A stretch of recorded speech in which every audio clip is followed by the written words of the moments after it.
Hey, what's going on, guys? My name is Dr. Boyce Watkins, and I thought that I would come in and talk about black banks. Black banking is very important. The creation of black banks is critical for our community. Black banking is the future. Access to capital is extremely important. And my homeboy Killer Mike out of Atlanta, aka Michael Render, has partnered with Andrew Young and a guy named Ryan Glover from Bounce TV to create Greenwood, which is a fintech platform designed to help solve economic problems in the Black community. So we're going to talk about that today on the Black Financial Channel. Hit the thumbs up button, hit the share button, hit the subscribe button, hit that notification bell, and we're going to get started right now.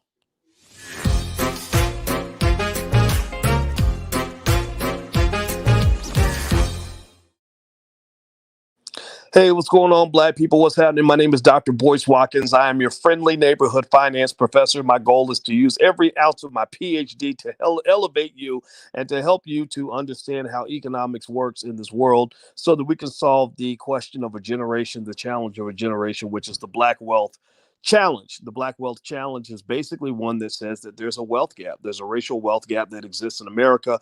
And this racial wealth gap is one that nobody can solve. Up in Congress. They've got trillions of dollars to work with. But for some reason, all these politicians don't even know how to use the word reparations. They get tongue tied. They say, well, right? They can't say the word reparations. They can't talk about doing nothing for Black folk, but they always know your name when it's time to get your vote, don't they? They always do that, don't they? Well, anyway, also remember on this platform,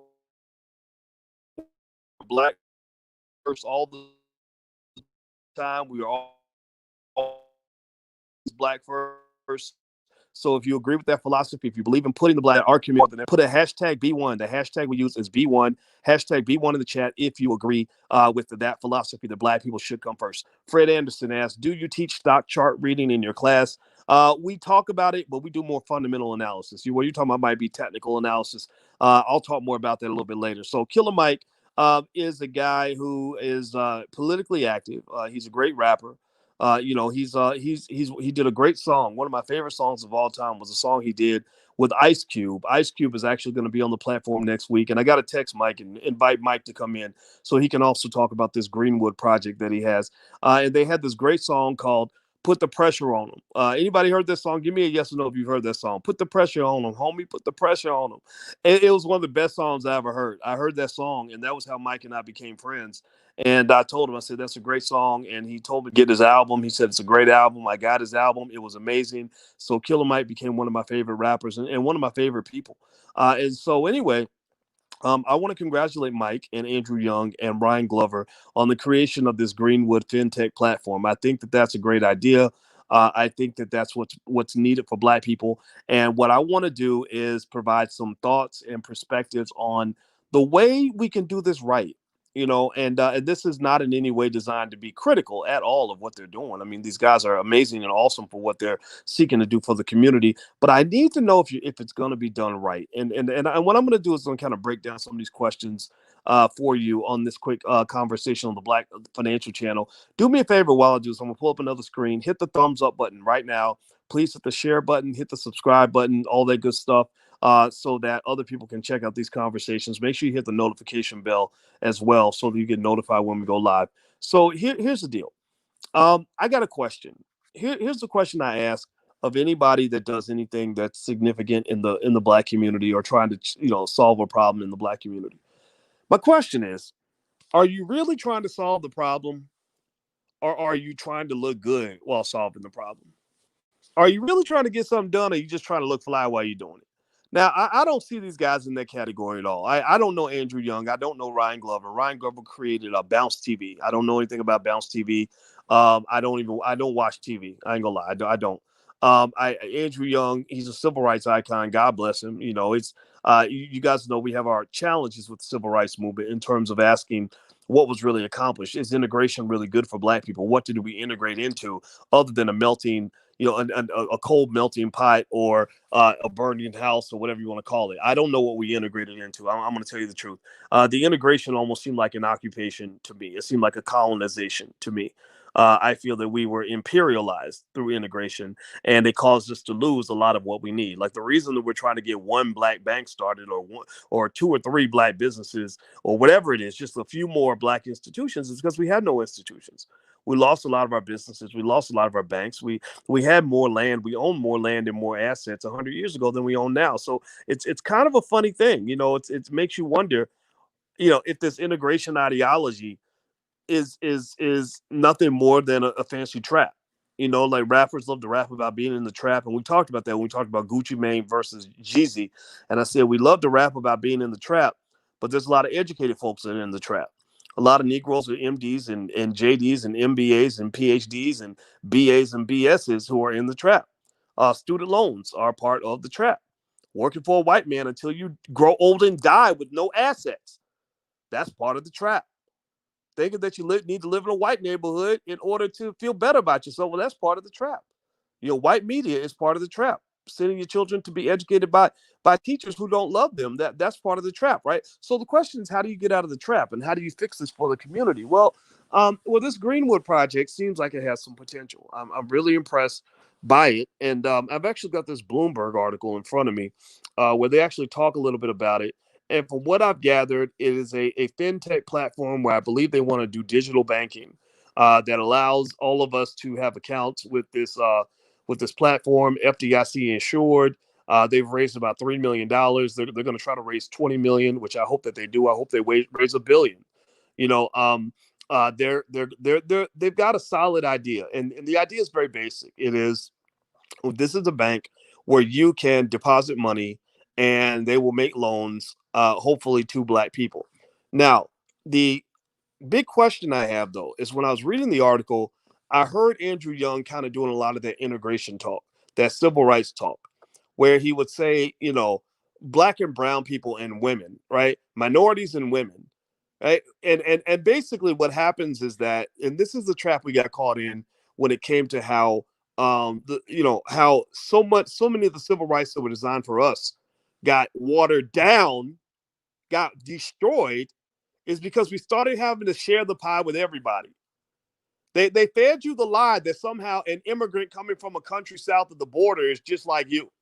When if you go south of the border, you'll learn quickly that Hispanic people can be as racist as white people. In fact, they can be more racist. So how are you going to tell me that a white person from Mexico or Colombia is the same as a black person in America? They wasn't enslaved in America. They don't identify with our plight. That's not my ally. They ain't gonna march for me. They ain't gonna share those billions of Telemundo dollars that they got that they got in their community. They ain't offering none of that to me. I can't go get jobs in their neighborhood. I can't put a business up in their hood and sell products to their people. And so I think that one of the first requests I would make on this, and I believe that people will understand what I'm saying, and I hope and I hope I can say it without it sounding like I am in any way being critical of this ideology, but red flags went off in my brain when I started hearing minority and women and people of color and diversity and just these terms. Now not that they didn't use all these terms in that article, but that's what I got. I got that sense. And it's mostly coming from Andrew Young. Now I get it though; he's OG, right? He's from the civil rights era. His ideology is different from mine. Much respect must be shown to what he tried to do, but much truth and honesty must be revealed in terms of talking about what they did not do, right? They did not, in my opinion, put the black community in a stronger position than we were before. We did get a little closer to white people. It helps our self-esteem because we are white supremacists and we believe that they're better than us. But it did not put us in a position of true power, economically, politically, or otherwise. So with that said, let's keep going. Do me a favor, hit the thumbs up button, hit the share button, hit the subscribe button if you haven't done it yet. And don't forget, today's the last day. You can sign up at a 72% discount for the Black Wealth Bootcamp. We start on January 7th. It's very, very popular. Everybody loves it. And it's all about anybody that wants to have economic independence from the corporate plantation. That's what that program is about. It's 6 weeks and it's a masterclass. It's really good. And you get lifetime membership. And it doesn't cost that much. So feel free to go to blackwealthbootcamp.com. It's great for the whole family. Now, with that being said, here's the deal with this, right? If you're doing something that is for black people, then please make it for black people. Don't make it for minorities. Don't make it for people of color. Don't make it for now. Now here's the thing. Here's what's going to happen though. This is the problem with integration. When they take this idea and they take it to the white corporations, first thing they're going to say is, well, you need to include, um, you know, all these other groups, handicapped people, immigrants, humpbacks, people with four toes on each foot instead of five, people who grew up in a poor neighborhood, anybody who's bow-legged, right? They have you throwing in all these extra groups, and then next thing you know, after all the cards are shuffled and all the games are played and all the chess pieces are moved around, somehow black people end up losing. And then the problem doesn't get solved, right? A few people get really rich, but the problem doesn't get solved. Somebody gets an NAACP award, but the problem does not get solved. Negroes getting jobs up in the White House, but the problem never gets solved. You see, because here's the thing: those who are in the black elite, and I'm not even talking about any of these three guys. I know Mike, but we're not best buddies. I don't know Andrew Young. I do not know Ryan Glover. I have tremendous respect for what they're doing with this Greenwood project. I think their heart is in the right place, but the problem is that these assets may not be in the right place. This approach may not be in the right place. Because what you're doing is when you're getting more and more connected and integrated into the system swallows you up. It is a white supremacist system that eventually morphs you into what it wants you to be. It is like anybody watches Star Trek would know about the cyborgs. The cyborgs just suck you in and they share the same brain and they turn you into what they are. They don't become what you want them to be. You become what they want you to be. So the big white supremacist cyborg, the big system of white supremacy, it doesn't really like change. Negroes that go in talking about I'm gonna change the system from the inside out. They don't change nothing. They don't change nothing. They don't change nothing. They either fit in or get spit out. That's it. They don't really change nothing. So I gave up on trying to change white supremacy. I actually believe in creating alternative systems. And this is not new. This is not a radical idea. This is not different. The Mormons did this. When Brigham Young got tired of the way the system was treating Mormon people, he grabbed his people. He said, let's get on some covered wagons. Let's go out west and let's look for the Great Salt Lake. And this was not for the faint of heart. He didn't take everybody because everybody wasn't ready. He took a few families that were ready to ride or die for what they believed in, ready to build something new, ready to go out here and put it on the line. And a third of those families died on the way to the Great Salt Lake. And they went out west looking for the Great Salt Lake, and 2/3 of the original 250 families that left survived that trip. And when they got there was nothing. They had to build everything from the ground up. There wasn't no jobs. There wasn't no McDonald's to go eat at. There wasn't no BET on the television set. There wasn't no there wasn't no public school system. They had to build it all.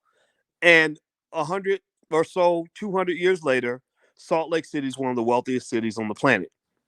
All because Brigham Young and his posse decided to get in some covered wagons and go out west and create an alternative system looking for the Great Salt Lake. So when we talk about this movement, we talk about black people leaving the system and creating their own. We're not really talking about everybody being in a position to do this. Some people are scared. Some people are not committed. Some people they're not real clear about their blackness. Some people don't know who they are. And some people like the system. Some people want to stick around. Some people feel that white supremacy, while it may not be, you may get treated like crap, at least you know what you're going to get, right? So not everybody's ready to create something new, but there are those of us out here who are. And I think that the creation of alternative systems is the best way for most black folks to actually achieve real power, as opposed to trying to change a system that's already kind of stuck in its ways. But God bless those who are trying to work within the system. I wish you the best. Maybe when you get inside, you'll find something that I never knew about. Because here's the deal, right? So they're creating this Greenwood project, which I support completely. I will open an account. I will speak favorably of them. I look forward to having Killer Mike or even Andrew Young or Ryan Glover onto the platform to talk about Greenwood Bank so they can get more customers. My God, I mean, I'm so proud of them for what they're doing. I think it's tremendous. But I do have a fear. I have a concern that this, like all the other projects, end up becoming, swallowed up in all that diversity nonsense and all this whole, anybody who's not a white man can get on board. Anybody who's not a white American male born in Kansas or something can get on board with this and claim, to be a minority. And next thing you know, black people get pushed to the bottom of the bus or the back of the bus and the bottom of the engine. That's what they do with you. So give me a yes or no if you know what I'm talking about. I hope that you get what I'm saying. And I don't want to ramble on this, so I'm going to continue. I'm going to go ahead and close this out here. So here's the deal. Do me a favor, hit the thumbs up button, hit the share button, hit the subscribe button if you haven't done it yet. And there's the URL for the Black Wealth Bootcamp if you want to go take a look. Today's the last day for the discount, but you're welcome to join us. We start classes on January 7th. You have a lifetime membership, and there's a recording of the previous 2 boot camps if you want to get started right now. So and they were great. Like, people loved it. Like, you're gonna love it. And there's a money back guarantee if you don't, but you're gonna love it. So here's the thing. Look, I become really skeptical when anybody talks about something that's supposed to be black, and then you start talking about a bunch of people who ain't black. The reality is that when you talk about something like slavery was a very specific system. It was specifically designed to specifically steal wealth, specifically from black people, and specifically enslave us, specifically for our entire lives. They did not enslave people of color. They did not enslave women. They did not enslave the Native Americans. They didn't enslave all the people who are not white males. They didn't enslave gay and transgender people. They enslaved black people. They specifically did that to us. And the fact that people don't have the political will to be specifically black in terms of the things that we create to solve the racial wealth problem is exactly why I know the racial wealth gap issue is never going to be solved by individuals that are doing whatever people are out here doing right now. Like, it's not going to be solved because literally you're trying to go kill a water buffalo with a butter knife. Like, you're literally trying to build the World Trade Center with a $20 budget. Like you're literally trying to drink the entire ocean with a teaspoon. Like, it's not going to work. It is not going to work. You have a big problem, and you're coming at it with tiny amounts of effort. Think about this. Process this. You have 2 politicians you just elected, Kamala Harris and Joe Biden, neither of whom, including Barack Obama, when he was in the White House, have ever said the word reparations in public. None of these people, to my knowledge, has ever even said the word reparations in public. How in the hell can you ignore a $15 trillion debt that is owed to your number one constituency and then expect that they're going to support you in every election and expect that there are not going to be people like myself and Ice Cube who are going to say, no, this ain't right. You owe something to these people, right? In fact, if they were to acknowledge even 1/1000th of what they owe, that right there would be enough to make the Greenwood banking platform one of the biggest platforms in the country. They could literally, this bank should not be out here trying to raise $3, $4, $5 million to get started. They should instantly, from the Biden administration, receive $500 million of support to build their bank up for the masses. Like, they should instantly be able to raise $200, $300, $400, $500 million and have a real legit bank. There are mediocre white banks you'll never hear about that have $500 million, $1 billion, $1.5 billion in assets. And you got black banking platforms that are trying to solve this massive elephant-sized problem of the racial wealth gap with $3 million in funding. Are you kidding me? Are you kidding me? Do you really think we can solve a multi-trillion-dollar problem with $3 million in funding? So this is not the fault of the people that are creating this platform. I'm saying that these individuals should get more support for what they're doing, but also it should be very specific. So let me give some specific. Let me be a little more specific here so that I don't end up talking everywhere, because a lot of thoughts go through my brain, and I usually only say about 1% of everything I'm thinking, but I'm going to break it down like this. Look, I went on a run when I was in Atlanta. My grandma, my beloved grandmother, Felicia, who taught me about wealth for the first time in my life. I talk about my grandmother all the time because that's how I keep her alive. That's how I know that she's always with me when I talk about wealth, because without my grandmother, I never would have learned anything about economics. And my grandmother's buried in West Atlanta, right where Killer Mike is at. Right, Killer Mike's down in Atlanta. I love Atlanta. I got a lot of friends in Atlanta. If you're from Atlanta, shout yourself out, because I know you. I got some Atlanta folks listening right now. And me and my fiance went for a run through West Atlanta to find my grandmother's grave. I looked up on Google where her gravesite was, and I looked at the map and I said, okay, I said, baby, we run down this street and that street and go about 6 miles, we can actually go to my grandmother's grave. So I went running through West Atlanta to go to my grandmother's grave. And let me tell you what I saw. So here, just a few days earlier, I heard Keisha Lance Bottoms, the mayor of Atlanta, say something when she's trying to get black people to stop protesting or something. I don't know what she was trying to do. She says, Killer Mike and T.I. own half of Atlanta. And y'all are tearing down stuff that's owned by, people that look like you, which I don't think that's true. I bet if you look at who actually owns the billion-dollar assets of Atlanta, the $100 million buildings, I don't know. I'm not trying to be presumptuous here, but I doubt T.I. and Killer Mike own any of the $100 million buildings in Atlanta. But then again, that's neither here nor there. So I heard this, right? And so I'm running through West Atlanta. Check it out. And let me tell you what I'm seeing. I am seeing nothing but economic devastation everywhere I go.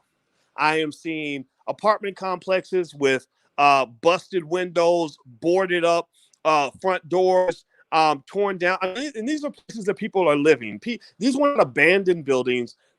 People were living in these apartment buildings. I'm seeing, I saw a grocery store that was completely shut down, but there were some black men sitting in front of the grocery store with nothing to do, didn't have no jobs or nothing. And then the only people I saw that had jobs were like white construction workers who clearly didn't live there, but they'd come down there for a construction project. So everybody's making money in the hood, but the black people are not making money in the hood. So I'm running past a group of able-bodied young black men sitting on the corner with nothing to do, and I see a bunch of white men in their neighborhood making all the money. And then I saw a church, a big, beautiful church in the middle of all the devastation. This church looked like the most magnificent building that you've ever seen. And then I saw, I went to a corner store to get a drink, and the corner store was being run by an Arab, right? And I remember thinking to myself, I said, who's responsible for this section of West Atlanta?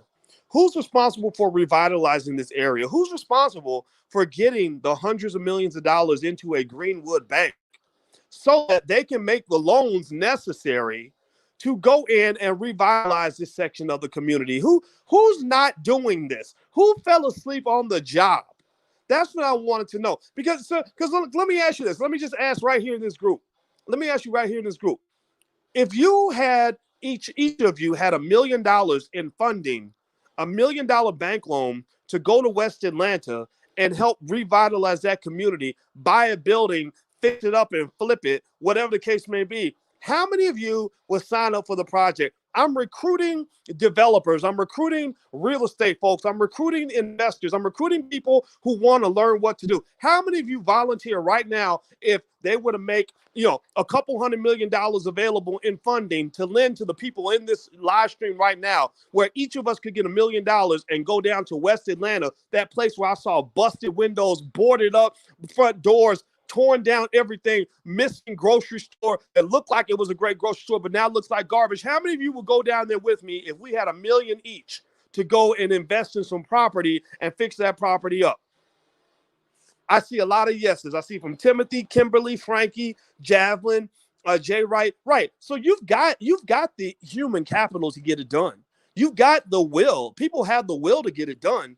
What people don't have is they don't have the funding. That is what is missing. And I don't really care if you tell me that Black Lives Matter. I don't really care if you paint Black Lives Matter on the street.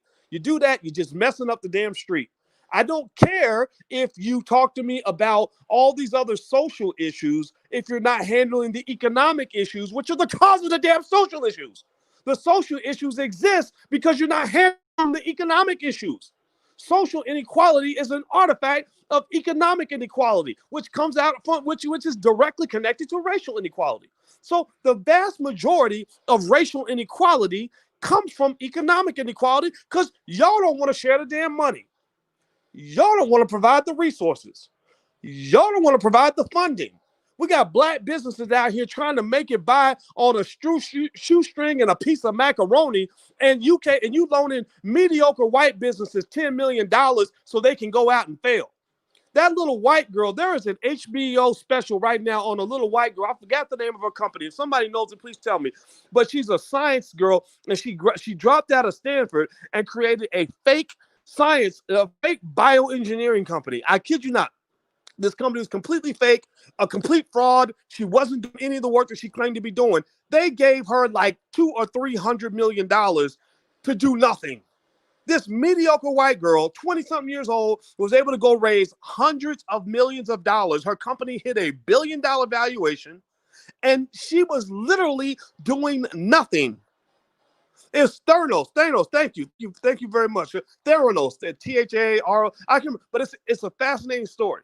So you got all kinds of money, and I'm really talking to the Kamala Harrises, who think they can get black votes by wearing a pair of Timberlands, or the Joe Bidens, who think they can incarcerate hundreds of thousands of black men and still get the respect of black men.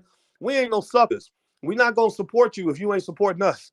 You trying to kill us? Well, we might. You lucky we ain't trying to take you out. Seriously, you lucky we ain't got that we're not as vengeful as you would be if people did that to you, right? So I'm talking to those people who are demanding black votes and telling us that you don't vote for me, you ain't black. Well, you can kiss my whole entire ass with that one. I'm talking to all those people who are running around giving black people symbolism when black people want money. We want money now. And so when if I talk to an Andrew Young, and God bless him, I mean, the civil rights movement, I don't understand it completely. I ain't gonna lie. It doesn't add up to me. I think it was co-opted. I think that it was created by somebody else. It was the original Black Lives Matter movement to a point where it was created by somebody else to appear to be run by us. I don't really feel that it was designed to give us what we want. But then again, I think Andrew Young gets that. So I don't know. I'm not going to even mention him in that category because I want to show respect to the man. But I'm saying right now, people have gotten intelligent. People are hip to the game. People ain't stupid no more. You got a whole bunch of soldiers up here listening right now who read Powernomics. Dr. Claude Anderson broke the whole game down for everybody. And now you're dealing with a whole different generation of people that are expecting different things. So if you are talking about what Greenwood Bank, and not that Greenwood is supposed to solve all the world's problems, and I completely support Greenwood, and I think that what Killer Mike and Andrew Young and Ryan Glover are doing is absolutely wonderful. But I think that black businesses, when you talk about really supporting black businesses or supporting black folks that want to go buy a home, I think black businesses should get billions of dollars in financing, and it should be mandated. And then those businesses should also be mandated to specifically create thousands of jobs in the black community. So you have a government program where you make, several $100 million available to a Greenwood bank. You tell Greenwood Bank you must specifically loan this money to businesses being run by foundational black Americans. You tell those businesses that you must specifically create thousands of jobs, or as many jobs as you can, for as many foundational black Americans as you can, so that the hood truly gets the ability to take care of itself. Also, it should be as easy to get a home loan as it is to get a student loan. I shouldn't have to go to college and in a situation where I'm going to have to borrow $100,000 to get a piece of paper from a white man that gives me the authorization to go work for another white man. No, I want to be able to borrow that $100,000 so I can get my damn business off the ground, so I don't have to work for nobody. I don't have to work for no white man, nobody. Right? So again, the fundamental question, this is a question I end you with. Are we trying to really solve the problem? Or are we trying to just look good while pretending to solve the problem? I think that Killer Mike and his crew, I know Mike decently well.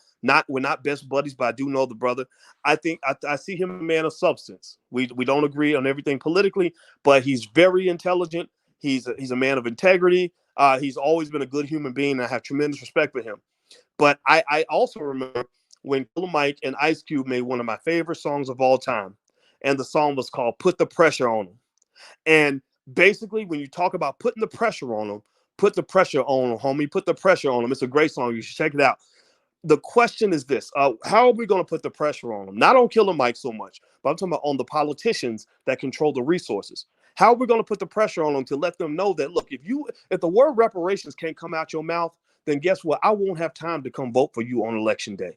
If you can't even make your lips move to say the word reparations, then that's like you cussing out my grandmother. I'm not going to support you. You are not my friend. You are not my ally, because these individuals have all the money that we need to do pretty much anything that we want to do. If they instantly wrote that check, cut the check like they're supposed to, if they cut the check for black folks the way they cut the check for failing businesses during the pandemic. In case y'all don't know, in the pandemic, there are a lot of what they call zombie companies out here, companies run by white folks that were able to get billions of dollars that didn't even deserve the funding. I'm talking about failing businesses that got billions of dollars so that they could survive during the pandemic. Black businesses got completely skipped over. So what I'm telling you, black people, in my opinion, is that if you want to make politics real simple, focus on the money. Don't focus on whether or not they're going to let your 8-year-old child get gender reassignment surgery. No, focus on the money. Don't focus on whether or not they're carrying around signs that say Black Lives Matter or they put that on the window. No. Focus on the money. Don't focus on whether or not they tell you that they're going to help you protect you from COVID. No, you can protect yourself. Just wear your mask, stay in the house, and make sure you sanitize whenever you talk to people. Focus on the money. Do you get what I'm saying? Everybody type the word money in the hashtag or in the chat. Everybody type the word money. Go focus on the money. So if you focus on the money, then we can go to them. And if we like Greenwood and we like what they're doing, then Greenwood should not be scrapping to get 3, 4, 5, 10, $20 million. Greenwood should have $1 billion in the bank, and that $1 billion should be directly and specifically aimed to black people. Foundational black Americans, not immigrants. Foundational black Americans, not people of color. Foundational black Americans, not women's groups. Foundational black Americans, not LGBT. Foundational black Americans, not anybody who's not a white man. Foundational black Americans. You do that, then you are engaging a specific problem with a specific solution. You will get a specific result. I know how to solve problems. I'm a mathematician. That is my training. And one thing I know is that you can't solve a specific math problem if you are using a general theory to attack everything. You can't do that. You can't take a general approach to solve a specific problem. And the racial wealth gap is a very specific issue. Do you understand? Are we on the same page? Give me a yes in the chat if you get what I'm saying. Okay, guys, so hit the thumbs up button, hit the share button, hit the subscribe button. Make sure you hit the notification bell so you'll be notified when we go live on the Black Financial Channel. Reminder also, you can text the word BOYCE to 31996 if you want to be notified when I go live. I'll send you a notification maybe a couple times a week. Text BOYCE to 31996. Last but not least, today's the last day to get 72% off the Black Wealth Bootcamp. It's really good. If you're not completely 100% happy, we'll give you your money back. But you sign up, you have a lifetime membership. It's a 6-week program. We start January 7th, but the recordings of the previous 2 boot camps are right there. So you and your family can get started right now today. And I guarantee it will change your life. I have no doubt about that. So feel free to go take a look. If you're interested, go to blackwealthbootcamp.com. Thank you guys for listening. Once again, Killer Mike, Ryan Glover, and Andrew Young, congratulations on your initiative. I hope Greenwood is enormously successful. I am going to be a supporter. I'm going to be a customer of that bank 100% completely. And also, if anyone want to come on and talk about what you're doing at Greenwood, you are certainly welcome to do that. I want to make sure that that's 100% clear. All right, guys, have a good day. Love.